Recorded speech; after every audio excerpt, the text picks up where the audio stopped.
This is the White House, a place governed by precise protocols, though President Trump's weekly agenda isn't one of them. Most presidents rely on predictable schedules. Trump thrives on improvisation, except when it comes to his personal habits, where order becomes absolute. It's Monday, 5 a.m. After just 4 hours of sleep, Trump wakes and surveys the south lawn from his bedroom window. He never sleeps longer than this. Last night was no exception. Before leaving bed, he insists on 3 things: 2 full packs of white Tic Tacs and 1 half-full pack. Their purpose remains unclear, though Trump once said they're part of his ritual before greeting a woman. Next, he heads across the hall to the dining room. Breakfast isn't on the menu, just an ice-cold Diet Coke enjoyed while reviewing curated headlines. Natalie Harp, nicknamed his human printer, gathers flattering articles in a Lululemon bag. These days, Trump also scrolls through his phone, texting and receiving posts via iMessage during his third presidential campaign. When something delights him, he often shares it on Truth Social. At 8:25 a.m. on April 4, 2025, he reposts a video from America Papa Bear, claiming he's intentionally shaking the stock market to push interest rates down, an assertion Warren Buffett later denies. Sometimes these posts ripple far beyond headlines, their consequences surfacing later in the day.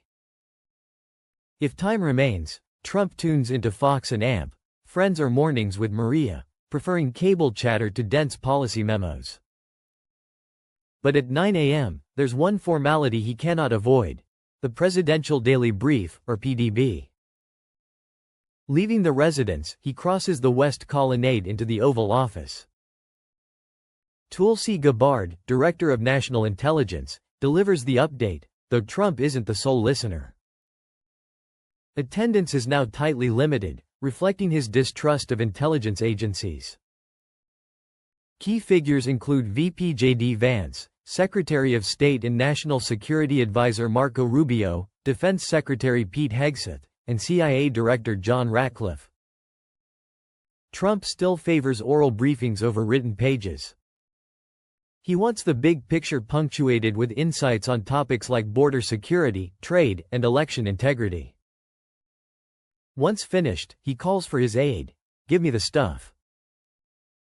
Sanitizer is promptly dispensed, one of many precautions his staff take to protect the president from germs. Shaking hands is minimized, and coughing or sneezing in his presence is a perilous mistake, as Mick Mulvaney discovered in 2019 when Trump dismissed him mid-meeting. From 10:30 a.m. to 2 p.m., what insiders call executive time begins, a stretch reminiscent of the art of the deal. Far from idle, Trump fills these hours with unscripted calls and drop-in meetings. Mondays, however, often focus on policy. Today, he's signing executive orders targeting illegal immigration and boosting tariffs on Chinese imports. Cameras capture the moment before he heads to lunch: meatloaf or an overcooked steak with ketchup, according to Corey Lewandowski. The afternoon returns to more executive time until 6 p.m., when Trump retreats upstairs for dinner: McDonald's, Burger King, or KFC. Fast food, he says, is safer because big brands can't risk serving anything subpar. He eats overlooking the North Lawn, browsing news, firing off Truth Social posts, and making calls until midnight or later. And this is only Monday, the quietest day of his week.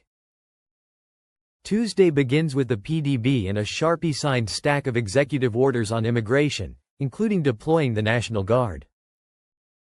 Soon after, he phones French President Emmanuel Macron, sparring over NATO and Ukraine funding, a clash Macron later hints at publicly. To unwind, Trump strolls to the South Lawn putting green, an Eisenhower legacy, before another evening of calls, social media, and late-night fast food.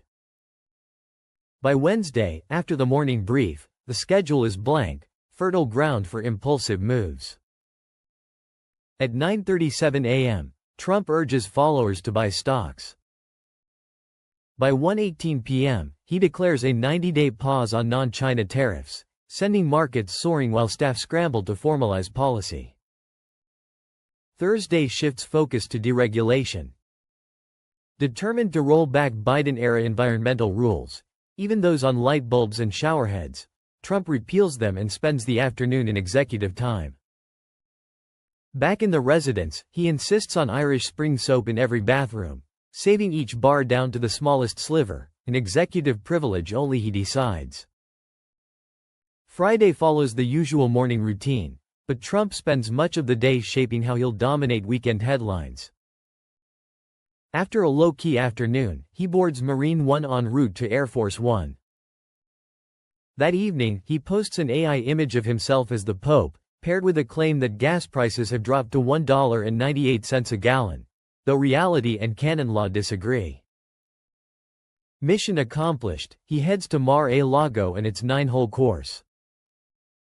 Wherever he is, Trump's rhythm remains the same: late to bed, early to rise, steering the country in his own unconventional style, provided his personal rituals stay intact.